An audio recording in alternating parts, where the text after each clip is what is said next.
5 New Jersey gun laws that don't make sense, but can still get you arrested. That's what we're going to talk about today, folks. So let's get started. It's one thing when a law is strict. It's another when it's confusing, contradictory, and can land you in jail just for trying to follow the rules.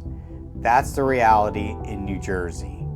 I'm going to show you 5 New Jersey gun laws that make no sense at all, but could still ruin your life if you violate them. And you probably didn't even know about number 3, so you'll want to stick around. I'm also going to throw in a bonus at the end. I'm talking about fines, arrests, serious charges, which are called indictable in New Jersey, felony in other states, and your carry permit gone overnight. And these aren't obscure laws buried in some code book. They're laws that catch law-abiding gun owners every day. I don't necessarily agree with these laws, but I'm just trying to get the word out so law-abiding gun owners don't get jammed up. I'm Steve from Martell Training Group, retired New Jersey State Trooper and certified firearms instructor. If you saw my videos, 5 concealed carry mistakes in New Jersey you don't want to make, and 5 legal traps New Jersey gun owners fall into, you already know how strict and unforgiving New Jersey is. I'll put links for them in the description if you haven't seen them. But in this video, we're going even deeper with examples, explanations, and the kind of clarity that you don't usually get from your local police chief. Number 1, unreasonable deviation. New Jersey law says if you're transporting a firearm, your travel shall include only deviations as are reasonably necessary under the circumstances.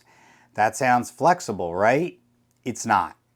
If you stop for coffee or gas in some situations, or grab your dry cleaning even for 5 minutes, that's technically a deviation. You might be thinking, who's going to arrest me for that? Answer, a lot more people than you think.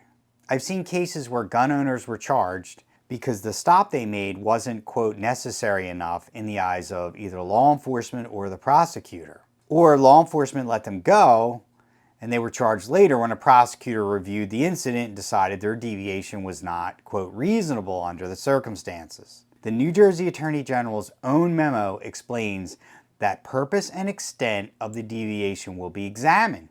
That means you will be judged on why you stopped, how far off route you went, and how long you were there. So think about how vague that is for a minute. So the same 5-minute gas station stop could be legal in one town and be a serious or indictable offense in another. It's not about what you think is reasonable, it's about what a prosecutor thinks is reasonable. That's dangerous territory. What can you do? Plan your trip in advance. Make only stops you feel are necessary and unavoidable, like emergencies. Stay on your route to and from as much as possible. If you do have to go off route or you have trouble like mechanical trouble, save receipts, photographs, say a tow truck bill, for example. I did an entire video on this topic where I go into more detail, so be sure to check out the link in the description for that video. Number 2, sensitive places. Have you ever stopped for lunch with your family at a New Jersey diner? Harmless, right? Not if you're carrying. If that diner serves alcohol for consumption on the premises, then congratulations, you've just walked into a sensitive place where carrying is banned. You could be stone cold sober, not even sitting near the bar, and you'd still be breaking the law. And here's the crazy part. Most of these places don't have signage. There's no warning, no chance to fix it. It's up to you to know which of the hundreds of establishments in your area have a liquor license. What can you do? Review the New Jersey State Police website on sensitive places. I'll put a link in the description for you to click and go to so you're up to date on all the current sensitive places. One bad guess and that concealed carry permit you worked so hard to get, gone, along with your legal rights. Number 3, multiple handgun purchases. New Jersey only allows one handgun purchase every 30 days. You say, okay, well that's fine. I know I can only buy one handgun every 30 days, but here's where it gets a little twisted. The NICS unit in the state police, it's run by the state police in New Jersey, but it is a federal system. That system sometimes allows, not on purpose, a second handgun sale early by mistake for a variety of reasons. So you might pass the check. You might walk out thinking everything's legal. The store, I was able to buy that second gun, and you don't even realize it. I've seen where the system allows the purchase, so the NICS system will approve it, even though it might be 29 days or less. For example, if you buy that handgun on February 1st, you need to wait 30 days. It's not a calendar, it's 30 days. So March 1st would not be 30 days, it would be 29 days, for example. So you would have to wait till March 3rd, and that's just an example in February. So what can you do? You need to pay attention to be sure, maybe go another day or two so you know you're over 30 days. It still could go through. And if it goes through, weeks later, you could get a phone call or worse, a knock at the door because someone at the state realized you violated the 30-day rule. And I know they do this because I worked in the unit that received the report every month for the 30-day rule violations. So again, a lot of this was not caught by the system. And if you're not paying attention, if you maybe put a deposit on a gun, maybe you go and you look at a gun and it's the 28th or 29th day, and you're not sure about the purchase, and you come back and that date of transaction is less or not more than 30 days, then you will be on that list for a multiple handgun violation.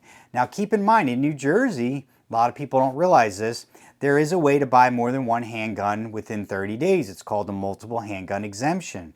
Reasons for the exemption include you're buying the handguns from somebody who got them through inheritance or intestacy. We saw this a lot when I was in the unit. So for example, somebody who owns more than one handgun dies, and their handguns, say there's 5 of them, go to a son or daughter. That son or daughter decides they don't want them, so they want to sell them. They want to sell them all at once. They don't want to sell them one every 30 days. So they fill out this form. The buyer would fill out this form, and the seller, and list all the handguns and say, I want to buy them because I'm buying them from somebody who got them. They were inherited.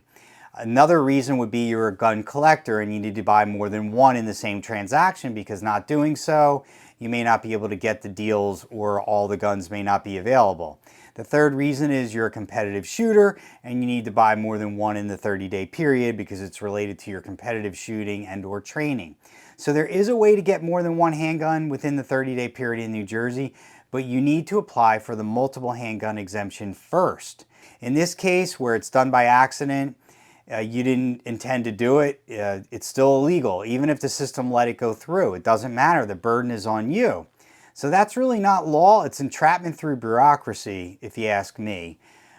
And if it happens once and it's a day or two off and it's truly by accident, you may just get a warning. But if it keeps happening multiple times, then you could be charged, or if it's a clear violation. But people get jammed up with this and they don't even realize it. Reason number 4, Hollowpoint Ammunition. Here's one that still makes 0 sense. Hollowpoint ammunition is illegal to carry in your gun in public places for concealed carry. So even if you have a carry permit, you cannot carry Hollowpoint ammunition. Why? The theory is that hollow points are somehow too dangerous. But if you understand the ballistics, you know the truth that hollow points are designed to expand or mushroom on impact and stop in the target. They're less likely to over-penetrate and hit a bystander behind your intended target. That makes them safer in defensive shooting situations. But in New Jersey, you can use them at home for home defense. You can buy them and bring them home. You can bring them to the range and shoot them at the range. But if you carry them in your gun for self-defense, it's a crime. What can you do? You can carry ammunition lacking a hollow cavity at the tip, such as those filled with a polymer filling like Hornady Critical Duty or Critical Defense, and they're not considered to be hollow point ammo by the New Jersey State Police. It's right on their website. These are great alternatives since they behave similarly to hollow point ammo in the way that they're designed. This law needs to go. It's outdated and dangerously misleading. And finally, number 5, failure to disclose to law enforcement. New Jersey requires you immediately disclose that you're carrying a handgun if stopped or detained by law enforcement. So let's say you're pulled over for speeding. You're polite, you hand over your driver's license, but if you don't also tell them about your carry permit and that you're armed, you are now breaking the law. There's no margin for error, no oops, or no do-overs. You just committed a failure to disclose offense. That's how fast your legal carry rights can be taken away. What can you do? My advice, practice your disclosure line. Know exactly what you'll say. Something like, officer, I want to inform you I have a valid New Jersey permit to carry and I'm currently carrying as required by law. Or if you have a printed version, because they are electronic, but I recommend everybody get a printed version and carry that with you, especially if your phone dies and you have no way to pull it up on your phone. You can hand them that with your license and your registration and your insurance. And also mention, by the way, I'm legally carrying, just to inform you. Say it calmly, say it early, don't reach for anything, don't use the word gun, because if there's a partner that just hears that word gun on the side of the road, that could create some unnecessary reactions. Let them guide the interaction. This protects you and it helps the officer feel safe. Some just say thank you and move on with a stop, and others may ask questions because this is a relatively new thing in New Jersey. And before you think, New Jersey's been issuing carry permits since NYSERPA versus Bruin, all the police should know and be familiar with people carrying. While that may be true, and there may be, at this point, in excess of 80,000 carry permits issued in New Jersey, if not 80,000, it's close to 80,000. There are many police officers, and I know this for a fact, who have had little or no contact with lawful carry permit holders. This is probably because my theory is that the people that go through this process of paying money and getting the training and going through all the crazy, ridiculous requirements are lawful citizens who follow the law, including motor vehicle law, and they probably rarely interact or get stopped by the police. So that to me is why, if you do get stopped and the officer is asking you questions and you think, why are they asking me this? Shouldn't they know this? Probably because they've had very little or no interaction with lawful gun owners carrying. Here's a bonus, folks. Brandishing or misuse of your gun. So let's say you're out with family and someone's acting aggressive. You might feel threatened, but maybe it doesn't rise to that level of lethal threat or serious bodily injury. And you think, let me just lift my shirt enough to let them see that I'm carrying. Well, that's called brandishing, and it's a crime in New Jersey. So unless you're in a situation involving imminent or actual deadly force or serious bodily injury, so you think it's going to happen, I'm going to be seriously injured or killed, displaying your weapon even without drawing it can lead to criminal charges. The law doesn't let you warn somebody with your gun. It may be allowed in other states, but not in New Jersey. So if you present your weapon on purpose, we're talking about on purpose here, it better be because you're about to defend yourself or someone else who's close to you from death or serious bodily injury. And you'll be the one having to articulate why you did that. I'm not talking about an obvious situation where you feel your life was in danger, 5 people surround you and they say, we're gonna kill you. You know, that's different. I'm talking about one of those situations where maybe they're talking about you or who you're with, and you don't like what they're saying and you want them to just get away or walk away. And instead of you walking away, you decide you're going to show them you're carrying. And when there's an easier way like de-escalation or walking away, that's what I'm talking about.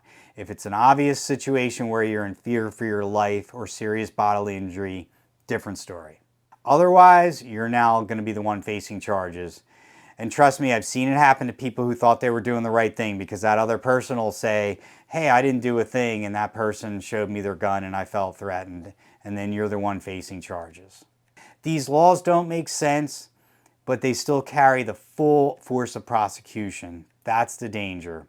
As a retired New Jersey State Trooper and firearms instructor, I want you to succeed. I want you to be safe. But more than anything, I want you to stay free. Knowing this stuff could be the difference between going home and going to jail. For more legal pitfalls, real-world carry strategies, and how to protect yourself, consider my book, Defend Confidently. It's a bestseller on Amazon. I'll put a link in the description. Also, our online course, there's a link to that as well. And don't forget you can click on the link on the screen above for your free personal safety and situational awareness guide. It's actually 16 guides in one. Just put your email address in and we'll send it out to you. Train smart, carry smart, and stay out of trouble. even when the laws don't make sense. Be your own first responder, and I'll see you in the next video.